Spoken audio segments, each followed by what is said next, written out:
If you've been around the Black Expat for a while, you'll know that Dana Saxon isn't new to these parts. As a regular contributor on the site, Dana has provided an honest, authentic, and sometimes difficult thoughts on the reality of living as an expat. Writer, disruptor, nomad, activist, and definitely awkward Black girl. Any of these terms could be used to describe her. She's especially passionate about Black representation and power, and this is only amplified while she's been living internationally.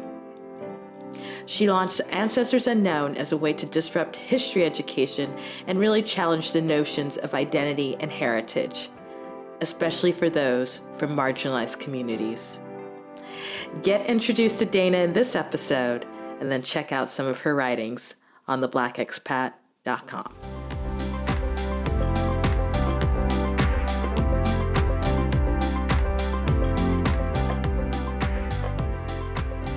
Hey, Dana. Hey, Amanda. Man, I'm so excited. I've got you on the podcast. You are one of the people I call a Black Expat OG. You may not know this. So I had no idea. For people who are listening in, Dana has been one of our earliest contributors on the Black Expat site. And so if you haven't had a chance, Dana, I think, is someone that we consider a really authentic writer who has just shared her experiences living in the Netherlands. And, currently she's based in the UK. And so I always promote her writing, and we were very fortunate to do some recording with her back in 2017, which is kind of crazy. That's been that long. That is crazy. Time flies. But, she talks about her work and share some of her thoughts. And so I am excited to have her here. And so for our audience who doesn't know Dana, tell everyone where you're at and why you're there. All right. Thank you, Amanda. I appreciate that introduction too, because I did not know that I was considered an OG. I feel like I'm just figuring it out. But yeah, I am originally from Philadelphia, born and raised, but now I am based in Bristol in the UK. And I've just been here for on and off, a little over a year. And before that, I was in the Netherlands for about 8 years. And so what are you doing in Bristol right now? Right now, I am surviving lockdown mode. But I am working on starting my business. I mean, I have Ancestors Unknown is my business that I originally launched a few years ago, but it's sort of been in pilot mode. And this year I decided to really just hit the pavement and work my ass off to make this business work on an international scale. So I'm dedicating all of my time to making Ancestors Unknown work here in the UK. So I'm pretty sure there are people who are listening in for the first time, so they may not know what Ancestors Unknown is. Could you tell everyone what it is? Yes, please. So Ancestors Unknown is a social enterprise, and we're working with schools mainly, but also nonprofits, universities, corporations. The whole idea of it is to introduce new audiences to family history research and other untold histories. So we have curriculum and workshops and other special events where we're just telling people how to do family history research, how to find their ancestors, learn about who they are, where they come from, be proud about their personal histories. And especially when we're looking at classrooms, how they write out Black and Brown histories where young people are marginalized in their classrooms and they're not learning about who they are. They're not seeing their ancestors represented in historical narratives. So we're bringing these into classrooms so young people especially, can see that their ancestors contributed to history. They can start researching and having some agency in learning about their histories and sharing those stories in classrooms and beyond. So yeah, we're an educational program, but it's not just for young people. I also encourage adults to research their family histories and provide some guidance in that process. So I'm really just representing the ancestors here. So I realized that I don't think I've ever formally asked you this question, even though I know the work you've been doing with Ancestors Unknown. And so, what kind of really sparked this idea? I mean, for people who can't see you, you are a Black woman. Yeah, all What day. really, right? I mean, not just right now, right? Like always. But what really sparked this particular project? Yeah, it goes deep, Amanda. I mean, we could talk all day about it, but I'll give the relatively short version. I mean, growing up as a young Black person in Philadelphia, I just had this idea that because my ancestors were enslaved, there would be no way for me to learn anything about them beyond. I knew my great grandmother on my mother's side, but beyond that, I just knew my grandparents and didn't know much about my family history. And that wasn't because my parents aren't very proud about, our Blackness and our heritage, but we just didn't know anything. Mm. Weren't any of those stories to be passed down. And I always went to predominantly white schools. And in that context, I wasn't learning anything about Black history. So I just had this idea that Black history was erased and our ancestors weren't irrelevant, but were not able to be found. Like, even if we wanted to learn about where we came from, it wouldn't be possible. So fast forward to adulthood, and this was about 2009, 10, I started digging into the archives myself, kind of in a contrary way to prove this theory that I had, that the archives are racist just as much as the whole United States of America, that they've written us out because they've enslaved and oppressed our ancestors. There's nothing to be learned in the archives about them. But I did that research and I started to learn about my ancestors in a mind-blowing way. Like, I learned so much about my ancestors, even in a short term. So during that time, I was working for an education nonprofit organization, and I was already getting kind of tired of working on someone else's mission. I'm all about education. I'm all about Black and brown kids. But I was thinking, is there a way for me to serve Black and brown children without working for a white run organization, right? Mm-hmm. So at the same time, I'm doing my family history research. So that was the epiphany. And I thought, if I could bring family history research and pride in our ancestors into classrooms and introduce this to new audiences so that a young person can have the positive effects that I was feeling as an adult, like if I can reach them younger, even better. So that was the spark to start Ancestors. That was like how I wanted to contribute to the revolution. But it took me some time. I ended up, this is like skipping ahead, but the reason why I moved to the Netherlands was to get my degree in sociology, because my theory was I'm going to ground Ancestors Unknown in research. So I did some research to like verify that this is a needed concept, that family history research is important for people who descend from survivors of slavery, especially. And once I did verify that it's not even just a United States issue, it's not just a Black American experience. This is a global need for Black and brown people, marginalized people, to have a proactive effort to research their ancestry, research their histories, and bring that into classrooms. Once I verified that, I was like, Ancestors Unknown is a real thing. And that's when I like stamped it and started really, really pushing it. It's been an uphill battle, but yeah, that's what started it. So is Ancestors Unknown a part of, if not a major catalyst as to what took you to the Netherlands? Well, yes and no. What took me to the Netherlands was my distaste for living in the United States. Okay. I was Say just more.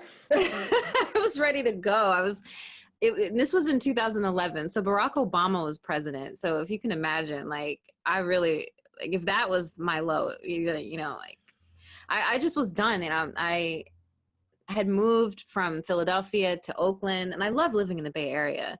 But that really wasn't it for me. And then I moved to New York, and I really did not like living in New York. I lived there for, how long did I live in New York?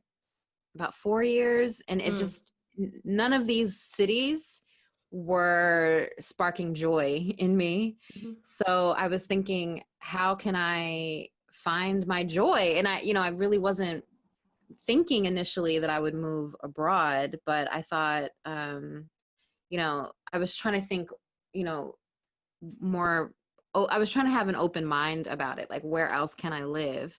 And, I mean, this sounds crazy, but I was talking to a psychic at one point, and this was early in my time in New York, and she was saying, I don't know why you're worried about dating, and I don't know why you're worried about any of these other questions you keep asking me when you don't like where you live. You don't like living in New York. And I was like, I just got here. How can she tell?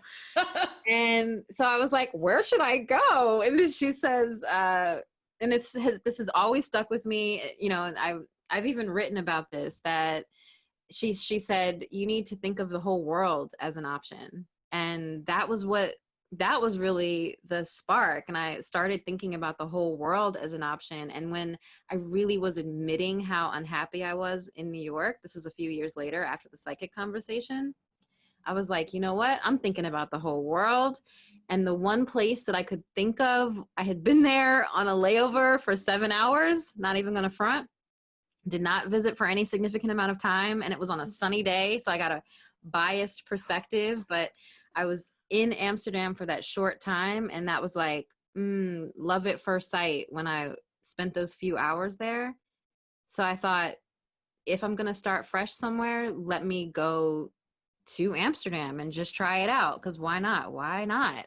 And at the same time is when I was doing the family history research, and the spark was coming for Ancestors Unknown. So I thought, why not just do it? And the best way to do it for me at the time was to apply to school, get this degree in sociology, get the, grounding of the research for the organization. It all just kind of came together at the same time.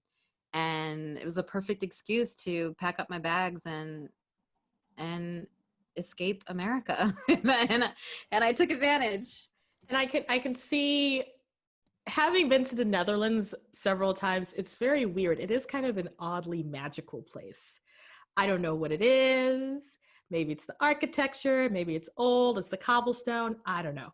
But but I will say that the Netherlands, I could see how, if you get there on a sunny day and everything's just right. Right. Yeah, and they're tulips, and you're looking around. I know you were layover, you were in a layover, but like, if the tulips are in bloom, and my God, if you see a windmill somewhere, you're like, oh, it's dreamy. It's completely dreamy. Right. And they're so laid back about it. Like, yeah, I could definitely see that. I am amazed that you picked a place on a 7-hour layover. But you know what? As many weird reasons I hear people picking places, that's not even the strangest one. So at least you had been there, quote unquote, versus some of the other reasons why people go, you know what? I'm going to move to this country. Yeah. I mean, I moved to Oakland sight unseen. I had never been like, I don't even know how far I had been in the US. I'd never been to the West Coast, and people just told me, you would probably like the Bay Area because you're an Aquarius and that's your energy. And I was like, all right. So I had already done that. So I was already kind of on a crazy path with the way I move and, my life choices. So yeah, at least I had visited for a few hours. So tell me, Black women living in the Netherlands, you were there for a while, and if anyone sees the video that we did with you a couple years back, I believe you do mention, the network of Black women that you were connected to. But what was it for your time being in the Netherlands? And I believe you were both in Amsterdam and The Hague. Does that sound accurate? Yeah, that's right. Yeah. What was that like for you?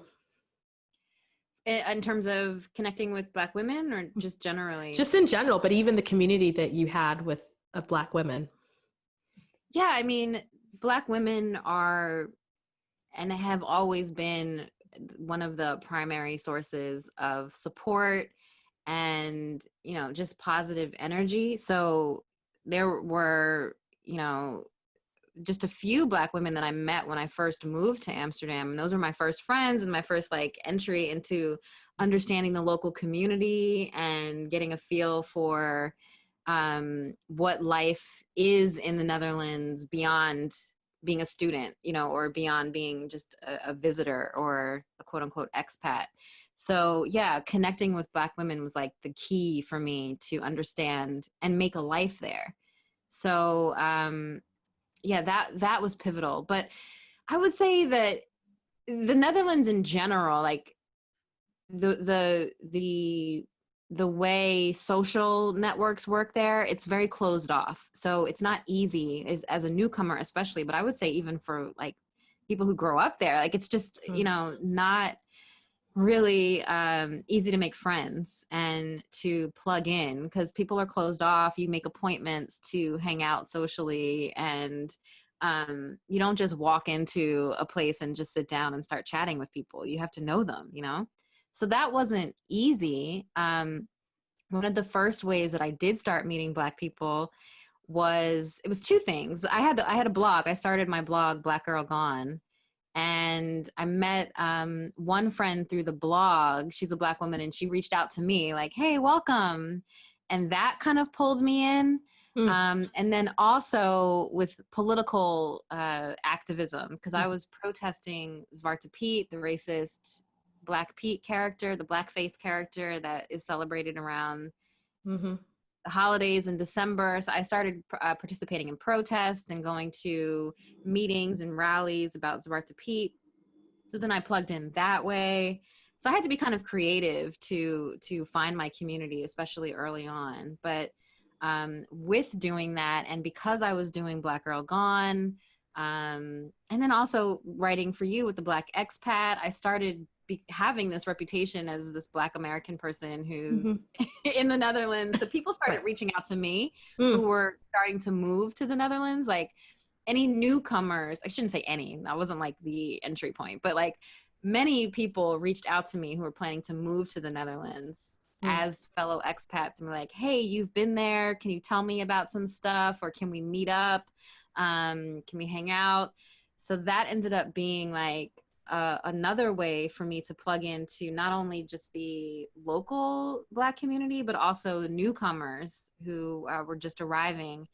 And I've met so many friends that way, people who have arrived since I arrived. And with that, it was 5 of us, 5 Black women who were not from the Netherlands. And we were actually from different countries, but we were like having brunch one day, because that's what we do. And chatting, like, it's a shame that it's so hard, just basically speaking about what I was talking about, that it's so hard to meet people here. And as Black people, we tend to operate in silos. Like we're like, you know, walking in our little, you know, little areas, and we don't see each other. We're not talking to each other, but we're all having the same experience. We're all navigating these same challenges, whether we're new or we've been here forever. How can we support each other more? How can we develop this community beyond the 5 of us and make it something that's like legit? And we just spontaneously created a meetup group and uncreatively called it Amsterdam Black Women. And it became a whole thing. Like it became, I mean, I feel like I said this to someone the other day. You just got to put Black in front of your title to get the people you want to join it. It doesn't have to be creative. It just has to be like da da da da Black da da da people. Yo, and then call it what it is, right? Call it what it is. We are women. We are Black. And we're in Amsterdam. What the hell else do we have to say? Right. And we want to meet up. So it was a meetup. So let's meet up, Amsterdam Black women. And we did. Right. We did. The community has grown. It's like over, I think it might be even like 1,500 women. I don't know how many. Oh my gosh. Wow.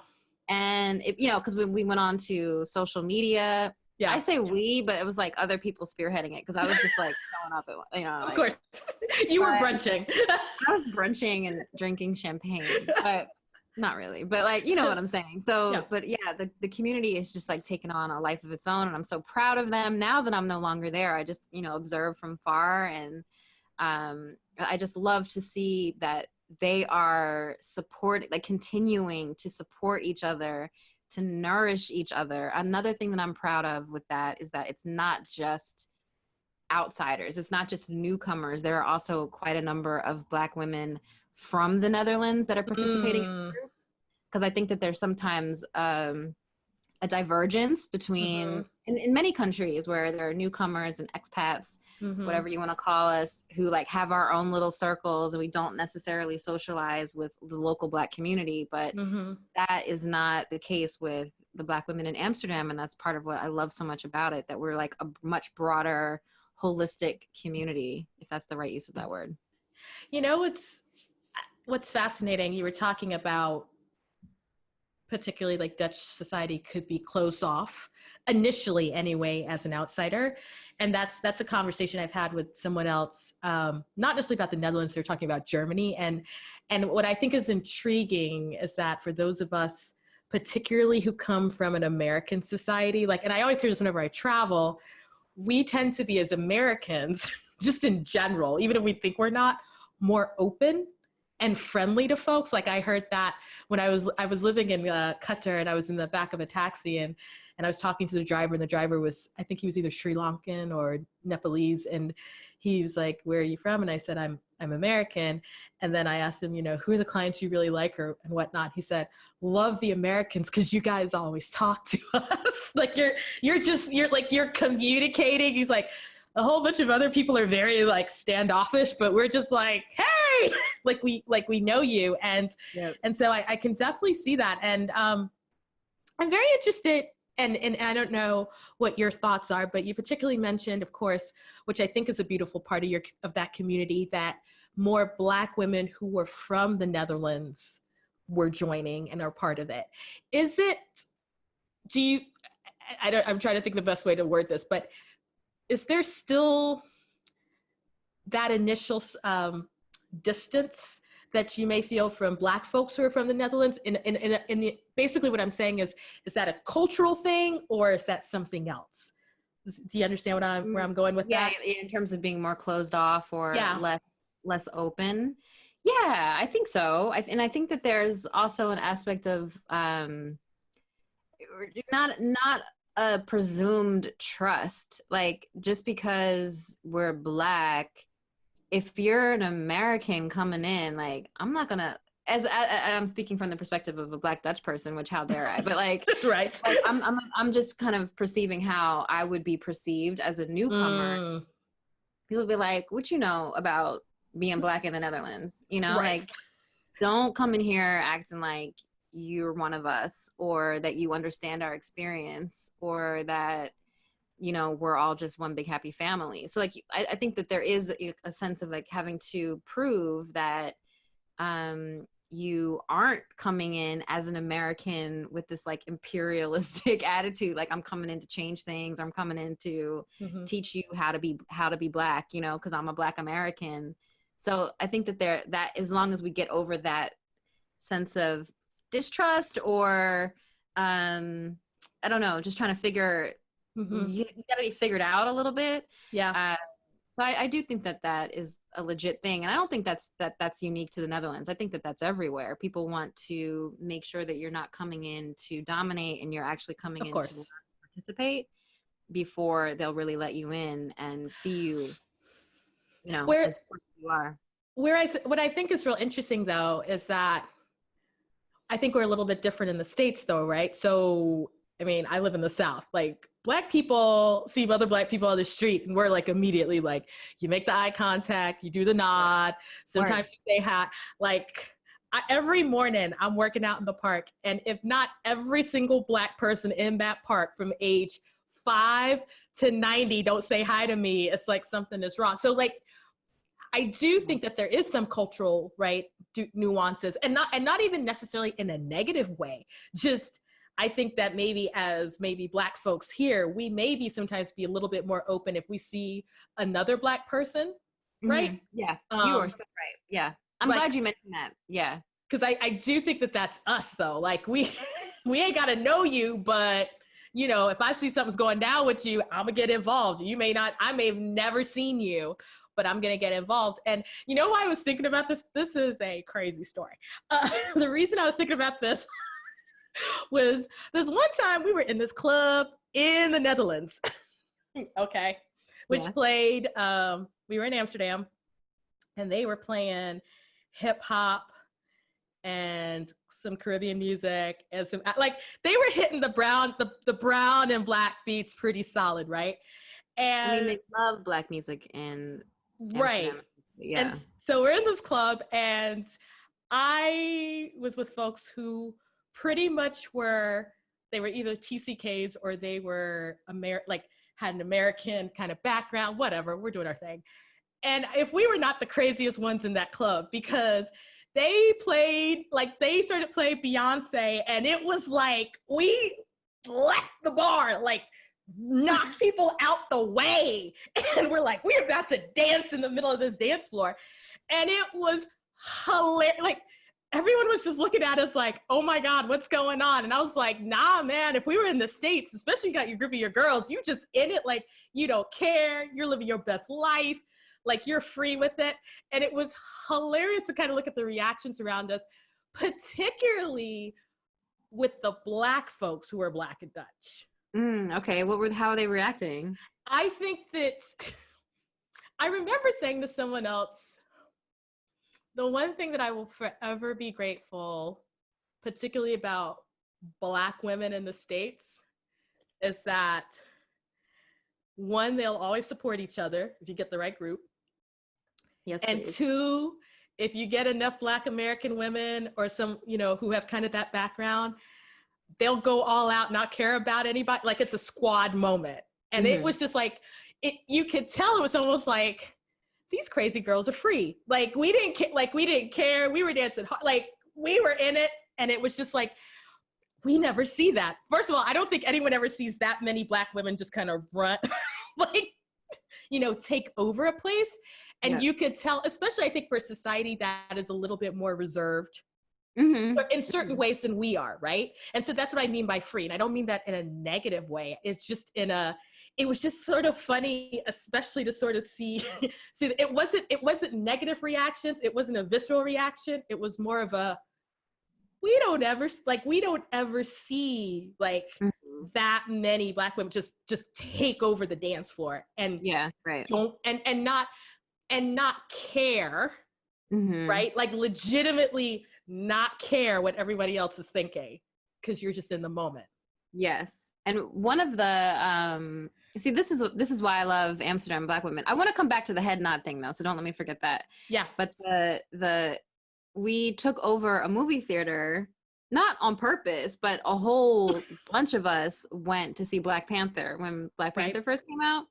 And it was this just like a collective of Black people. There were some men too, collective of Black people watching Black Panther. And we did not give a damn. We were like making noise and enjoying the hell out of this movie. And the whole theater was probably like, staring and a little bit uncomfortable or uneasy with the presence of Blackness, because we usually roll in smaller circles right. or as individuals. Right. So it is just lovely to see us rolling deep sometimes and taking some power in our collective presence. But I will say, going back to the head nod thing, because you're making a really good point, that I actually forgot, because I got into my like community, and I felt so comfortable there, and just took ownership of my circle in it while I was living in the Netherlands. But you're so right that early on, especially, it used to bother me that walking down the street, you especially with men, because like you get kind of used to, as a Black woman walking down the street in Philadelphia, Chicago, New York, wherever, you just like you speak to people, and then you also get attention from men. Like, people be like, what's up, sis, something. But I have never felt more invisible and unnoticed than when I'm walking down the street in any city in the Netherlands, because folks do not pay any mind. And I've always been, I mentioned that I went to a predominantly white school, but I grew up in Philadelphia. So like, I've always, in all walks, like while I'm in the city and while I'm in a white neighborhood, anytime I see a Black person, you exchange a head nod, like, you all right? You know what I mean? Like, you surviving this? 'Cause I'm like, Right. you know, like how are we doing? There's always an acknowledgement. And yeah, when I got to Amsterdam, it would be eyes would be averted, and I would be trying to make eye contact, like, what's up, sis? What's up, bro? But it would be like, oh, I'm minding my own business. Why don't you do that as well? You know? So and I was like really thrown off by that. It took me a while to get used to it. But like I said, later on, it didn't even matter because I had my people. But yeah, that was definitely something I had to adjust to. It is so, I feel like it is so very much American. I don't know if it necessarily happens in Canada, and I guess I got to ask the Canadian peeps, but it is very much American, and especially, you know, I think in communities where there are significant Black populations in the country. And then, like I said, I mean, obviously regionally, because I will tell you, like, I'm in North Carolina for real. Like, if you walk by a Black person, somebody, there's a nod, there's a good morning, good afternoon, good evening, you're doing all right. Like, everybody's checking. And in fact, I jokingly said to a friend the other day, yo, so many people say hi to me that I don't know. Like, I almost need them to stop. Like, like within an hour period, I'm like, we don't even, you know what? But I realize it is comforting. And I love the fact that we recognize each other. And so I do think it gets really challenging when you go somewhere else and it's not part of the cultural landscape. Right. And then you're just like, I'm looking at you. Why aren't you looking at me? Why aren't you? Don't you see me? Don't you see me staring at you? My God. Yeah. No, we're the only ones out here. Right. Don't you see that? That's how I want to like scream. Like, it's just us. Say hello literally. To me. Girl, I remember this one time I was meeting up with a Black expat who had written for us, and she was living in Southeast Asia, and talk about, do you see each other? And I was like, we had never met in person, so I was on my phone describing myself, and she said, Amanda, we're the only two Black people out here amongst all these Southeast Asians. I could see you because you're dark skinned and like 2 feet taller than everybody around. And I said, I guess I should have just said the other Black girl on the block.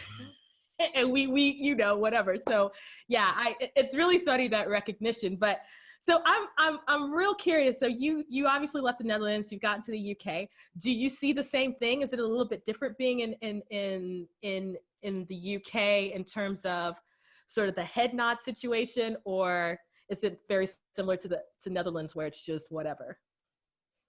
It's so funny because the last 6 months or so I've been on lockdown, so I don't see anybody. Oh, that's true. I forgot about that. But, COVID. Yeah, like COVID has really wrecked the whole head nod situation and everything else. But yeah, I think that there is more of an acknowledgement here than in the Netherlands. Like, it feels more similar. It's like kind of in the middle between the United States and the Netherlands, where people are a bit more acknowledging of each other in terms of Black folks. But I'm not feeling tons of love when I'm walking down the street. So don't get me wrong. But I do feel like there's more acknowledgement than over there. Yeah. How's life? I will preface this by saying we are still in the middle of COVID, so ain't nothing normal nowhere. But how's life a little bit different for you in the UK versus living in the Netherlands?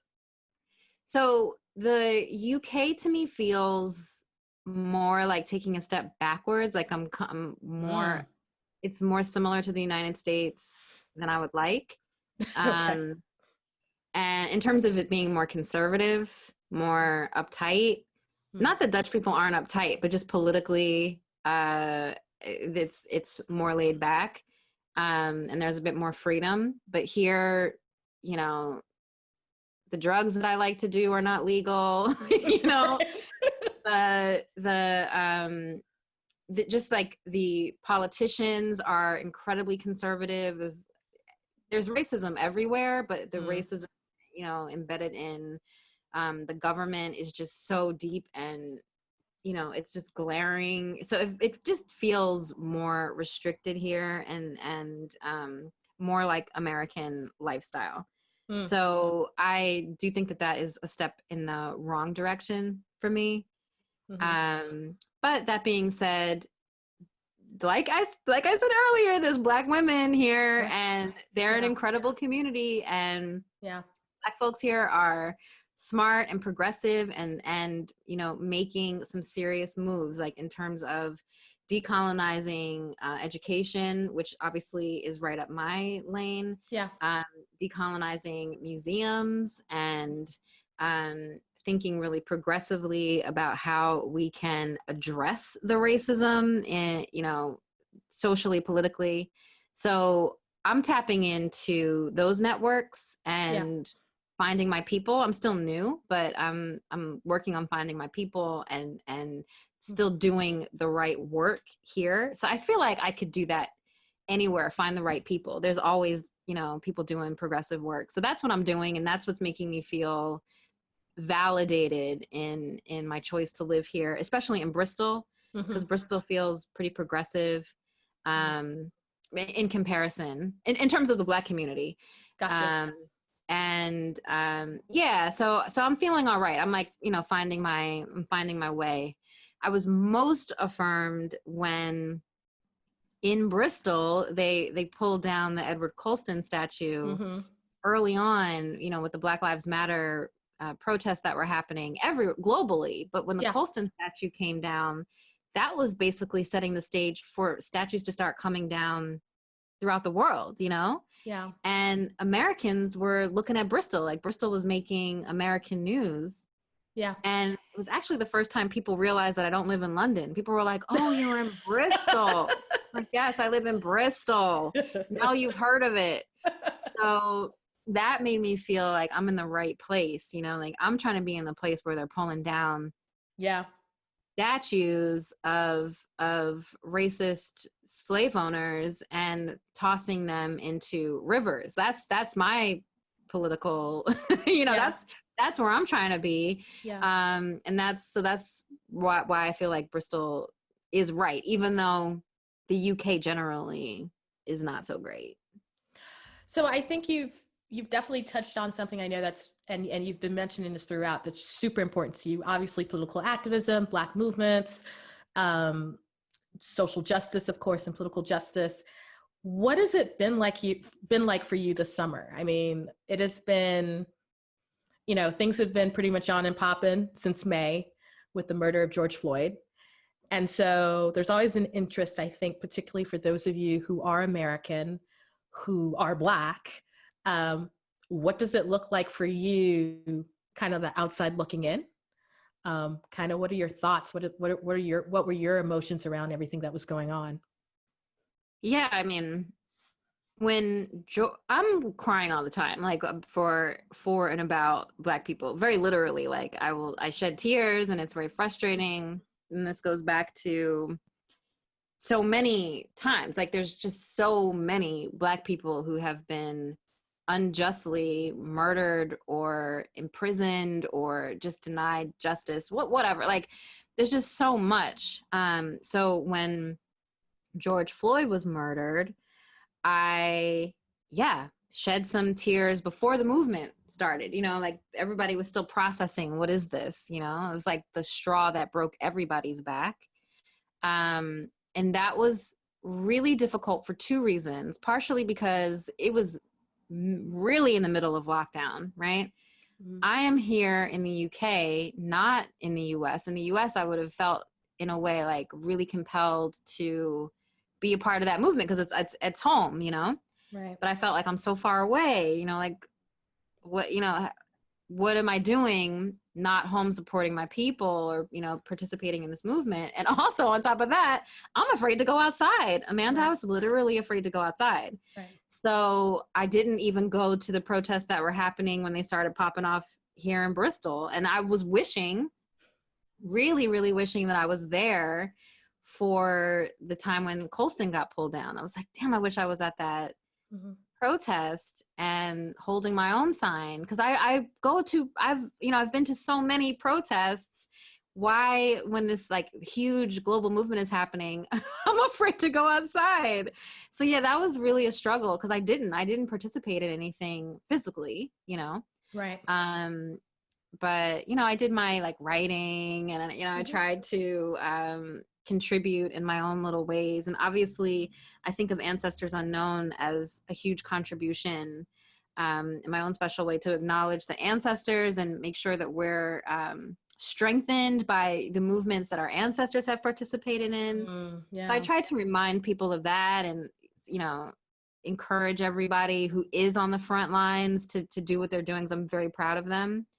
But yeah, it was hard for me to feel somewhat removed and a bit powerless on two levels, being far away and because of Corona. You know, I think that regardless, you probably should give yourself some grace for the simple fact that this is work that you do every day. True. And I found myself saying that to a number of people, because I said, you know, when the cameras are off and the attention moves, or it's no longer, you know, social media square that's blacked out or whatever, the people who've been doing this work will continue to do this work. And True. sometimes you just have to pace yourself, right? I think for your Yeah. own mental wellness and your own heart, and the fact that we've seen this repeatedly, right? It's just, and I think you touched on something. I think the fact that we were in the middle of a pandemic is what made the world stop, because the world had stopped, so Right. that you couldn't say you didn't know about it, because we were all continue to consume news at such a high level because we're at home because Right. of the pandemic. It just pushed COVID to the side because it was such a horrific, as they all are, but it was such a horrific, and you can't say you didn't hear about it because you weren't at work, you weren't at school. It's funny to me, I was thinking about this the other day, and you said, you know, there's been such a long line of injustice and violence. And I was thinking, I had a conversation with a friend, and I said, you know, what's bizarre to me is that, you know, when we look at the history of Black men and Black women just in this country that have been particularly killed, right, because of, you know, all kinds of, you know, brutality and the system or whatever. I was thinking about Emmett Till, because his name came up quite a bit during this whole conversation as one of a long line, particularly of Black males, but obviously we know Black women are attacked. And I kept thinking, man, that woman that accused him is still alive, though. Like, you know, No, I think she recently died. No, did she? Because like, how recent? Because I may have to go back and check this, because I was still looking, and like, you know, she said he didn't do it. And if she really recently died, it had to have been within the last year, because I swear. Maybe I'm wrong. I just wanted her to die. God, I swear I looked at, because she's only, how old is she? She's maybe late 70s, early 80s, which I know is old, but, you know, given how long. No, I swear, because I think I may have looked it up, and I think she's still alive, just because I was thinking to myself, you know, for everybody who thinks that the rights that people are fighting for, you know, it's not as bad as it was back in the day, or, you know, it was such a long time ago. And I'm sitting here going, yo, people who lied on people are still, they're still alive. Yeah. Like, and I know that obviously you're a fan of history, and particularly Black history. And I always I always look at those photos from the 60s, particularly the 50s and the 60s, really deep in the civil rights movement, and just, you know, when people are getting attacked.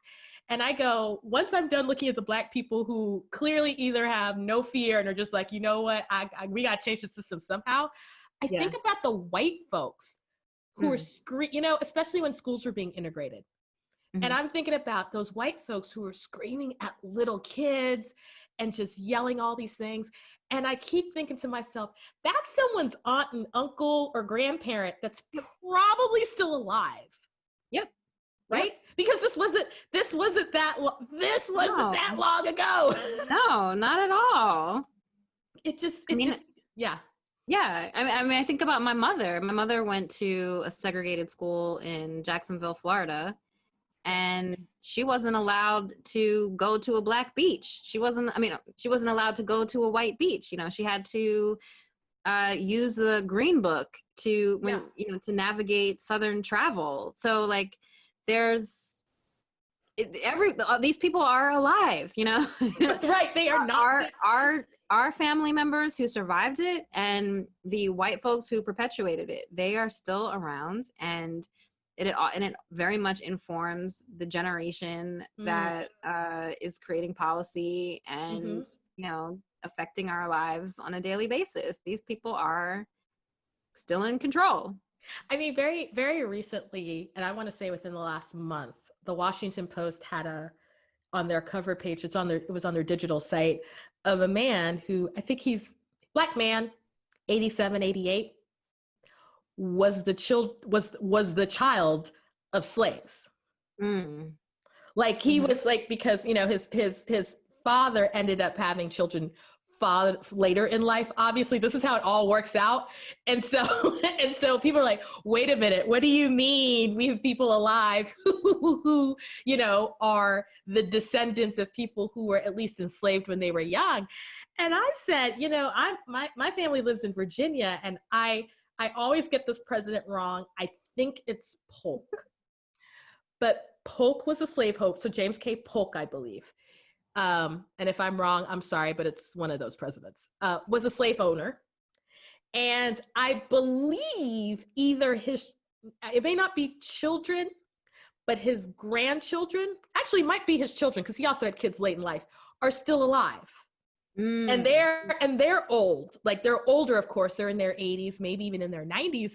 And I keep going to people, I don't know why you think like slavery was that long ago, but we have people legitimately who either their parents were enslaved, or their parents enslaved people. Yeah. Like, I just don't, it's amazing to me. And so I think that when you give that kind of, you know, talking about this long line of just seeing injustice after injustice, it is just wild to me how long it's been going on. Yeah. And what it takes to move things forward, you know? Yeah. Yeah. And I mean, it's not just about, I mean, we talk about slavery, but we also have to talk about Jim Crow. We have to talk about sharecropping. We have to talk about just it's just generation after generation, they find new ways to continue enslaving or oppressing Black people. So it feels like a never ending cycle, because, you know, if we're not protesting one thing, there's just a whole nother system that we need to start dismantling, right? So, because it's all maintaining white supremacy. So yeah, there's so much work to be done. But I feel like one of the biggest areas where we are, and obviously this is why I do Ancestors Unknown, where we're not necessarily acknowledging the injustice, is where they have done us wrong in terms of our identities. Because like, there are so many things that are clearly delineated. Like, you can clearly see that the prison system is unjustly, you know, imprisoning far more Black and brown people, or disproportionately imprisoning Black and brown people. And, you know, that's clear. You can also see in terms of education, the achievement gap is disproportionately affecting Black and brown people. Like, so there's so many things you can like just look at and it's clear, right? Yeah. But there's something that they've done to us from day one, when they started enslaving us on the continent. They took away our names, they took away our families, they took away our sense of our language and our sense of history and where we come from. And that has disempowered us for so many generations. And it's something that we just take for granted. You know, like, we just have this sense. And it goes back to what I was saying about me growing up, feeling like there was no way for me to learn about my ancestors because our history was erased. And that affects you in a way subconsciously, and you don't even challenge it. You just take it for granted that your history was erased, that you don't have a sense of home. You don't know who your great grandparents were, like, and you just know that they belonged, whatever that means, to a white person. So there's just like this sense of erasure of our identities and our sense of personhood that goes back so far, and so it goes down so deep in who we are. Mm-hmm. And it's such a wrong that has been committed against us. I feel like it's not physically violent, but it's an emotional violence Mm-hmm. that is not being addressed enough. We don't talk about it enough. I'm trying to like quietly work on identity reparations. How can we get this, how can we start addressing the gaps in our identity that folks very deliberately created to disempower us, and it worked.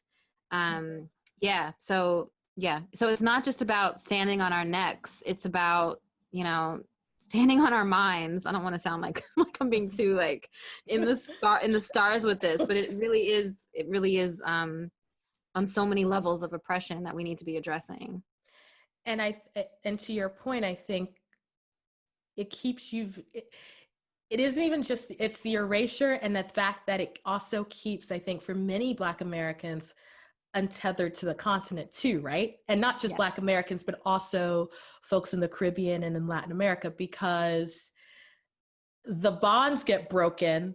And then even, trying to go back, you're trying to also understand something that there's been this schism where now on that side, for many folks, you're seen as foreigner, or so often sometimes in the dialect of the local language, it might be white person, which means foreigner. But as someone who's coming in as a Black person, you're like, no, I'm, I don't want to be associated with that. And I think about kind of that pain and harm.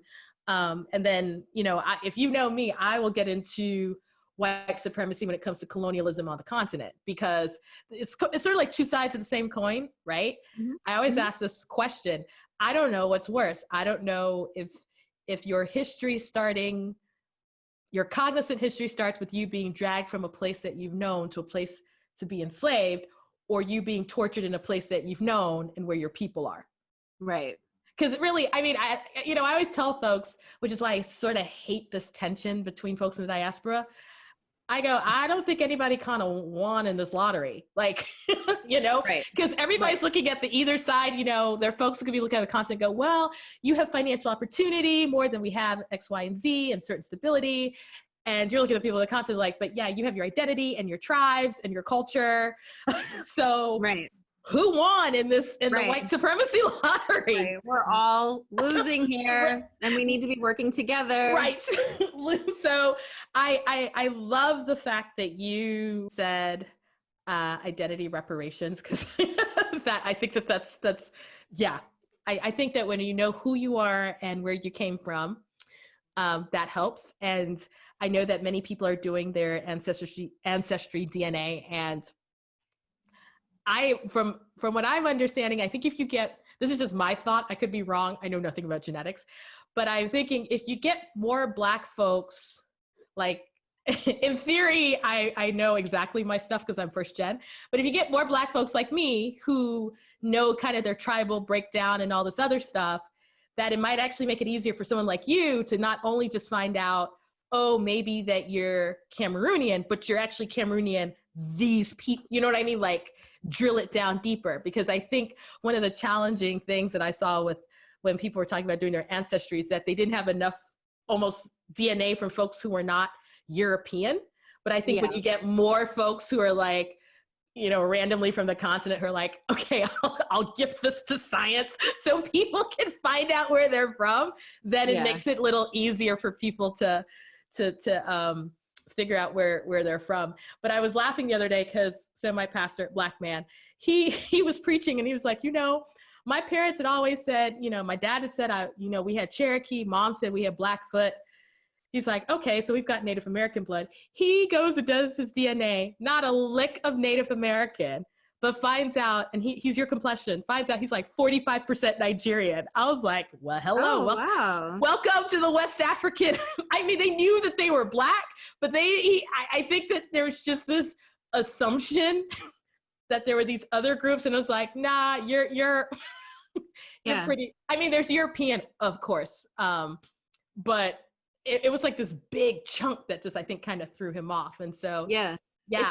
It's not too common that you have such a significant chunk from one region. Right. That's why I said, oh wow. And it actually, I have kind of like prickly feelings about DNA testing, and people Mm-hmm. are like always looking at me cross-eyed when I start talking about it, because I do support DNA testing, but I think it needs to be done in conjunction with genealogy research. Like, you need to know more about the recent generations. Mm-hmm. Like, before you jump to hundreds of years ago to like an unknown area of your ancestry when you're testing your genes, Mm-hmm. why not do at least a little bit of work to learn who your great great grandparents are, or the more Right. recent, right? Like, because there is information that you could learn to at least help you bridge the gap between what there's like, because there is definitely going to be a brick wall at some point, especially if your ancestors were enslaved and things aren't documented. So Mm-hmm. yeah, you can bridge the gap, do some archival research, do some homework, and then once you can't go any further, then do the DNA testing to learn a little bit more. Mm-hmm. Thing about the DNA testing, like, just like you were saying, you can learn that you're Cameroonian. Mm-hmm. You might have one or two ancestors who were enslaved in Cameroon, but then you could have 50 ancestors legit who were enslaved in Ghana, Mm-hmm. and you could have 4 ancestors that were enslaved in Southern Africa. Like, we Europeans enslaved our ancestors all over the continent. Mm-hmm. And I feel like we do a disservice to all of our African ancestors when we try to drill it down to just one region or one specific identity, because that's one of the disservices that they did. Like, we legit come from all parts of the continent. Like, my mother did her DNA test, and it just spans the whole continent. Like, there's this like there's African people from all parts. So if I was to say like, oh, my ancestors are from Nigeria, then I would be leaving out the ancestors that were from many other places. So I do think we need to just like be observant or Mm-hmm. cognizant of the many regions that we come from, and aware that there are a whole ton of African ancestors in our family trees. You can't just drill it down to 1 or 2. And I think that is a awesome closing point, because we kind of started on ancestry and we've ended on ancestry. But before we close out, I want to do this lightning round. Okay, I'm scared. 3 quick. Don't be scared. I told you. Don't okay, I'm just scared of everything. Okay, here we go. I'm ready. 3 quick questions. Off the top. Just curious. So, first question. Okay. Do you choose the UK or the Netherlands? The Netherlands. Why? Because it's a more carefree and better lifestyle for me. For my personal choices, the way I like to live my life, I felt freer in the Netherlands. Okay. I don't say that that's everybody's experience. To be clear, you got the disclaimer. This is just for Dana. I don't want any emails, people being like, I'm not free, but I felt freer in the Netherlands, and here I feel almost as oppressed as I felt in the United States. Second question. Yeah. So summer's almost over, but it doesn't matter. What's the best summer jam? I mean, if we're talking about just like a jam that just makes me feel like good, or because it doesn't have anything to do with summer. That's the thing. Like, it's all the same for me. Like, if I'm looking for joy, I will play Prince, Baby I'm a Star. Oh, that's a good one. That's a good one. Yeah. I mean, you can't go wrong with Prince. You could have basically said any Prince song and just been like, "This is my summer jam." I mean, yeah, like if I'm playing, but see, like that's what I'm saying. I'm playing Prince all year round. That's how I was trying to like, what am I playing in the summer? Because then I'll also, but I also yesterday I was playing T-Pain. So I was thinking like, is that my summer jam, Booty Work? But I was very much enjoying it. So it depends on my mood, not the weather. T-Pain's on my workout list because he's got some good songs, and they're instructional. Booty work is instructional. So if you're doing like your thighs and your glutes, it is Look, those booty songs, look, back the thing up, all that, they're instructional. If you follow up, your thighs will get the workout. I'm just saying. Exactly. I'm into it. But yeah, I'm also playing a lot of Burna Boy these days. There's just there's a lot of good music that's out right now. Yeah, so it's a good summer for music. Last question. I don't know if this is any easier or harder. What's one thing you wish you knew before you moved abroad? Ooh. I wish I knew that it would be this difficult to disassociate from the United States. Like, there are so many strings that keep us tied to the country, like just in terms of taxes, student loans, all of these rules. People are like, have you done this? Have you done that? And I'm usually like, no, what am I supposed to be doing? And you know, now more and more, I'm very much interested in denouncing my citizenship. Like I'm really researching it and seeing how expensive it is and seeing how all the red tape that you have to go through. Once you leave the United States, you are not gone. So that is something I kind of wish, because I thought, oh, once I leave, I'll be, you know, free of all of that bullshit. But sorry, am I allowed to curse? But yeah, I mean, you've been cursing, so I don't understand. Have I just can't even, I'm so sorry. But yeah, the strings are just always there. So that, I kind of wish I had more of a heads up on that. You wouldn't be the first to start having the renouncing conversation, but I guess we're gonna have to save that for a future chat. Thank you so much, Dana, for your thoughts and for hanging out on the chat. I'm so glad we had you. You are, as always, entertaining. But real quick, if you haven't looked her up already, Dana Saxon, you can find her writings on the blackexpat.com. You can also find her at ancestorunknown.org, correct? Yeah, talk about it. Ancestors-unknown.org. Oh man, forgot that part. But it is ancestors-unknown.org. Yep. You can find that name also under Instagram as well as Twitter. But, you know, till next time, thank you so much for listening with us. Thanks, Amanda.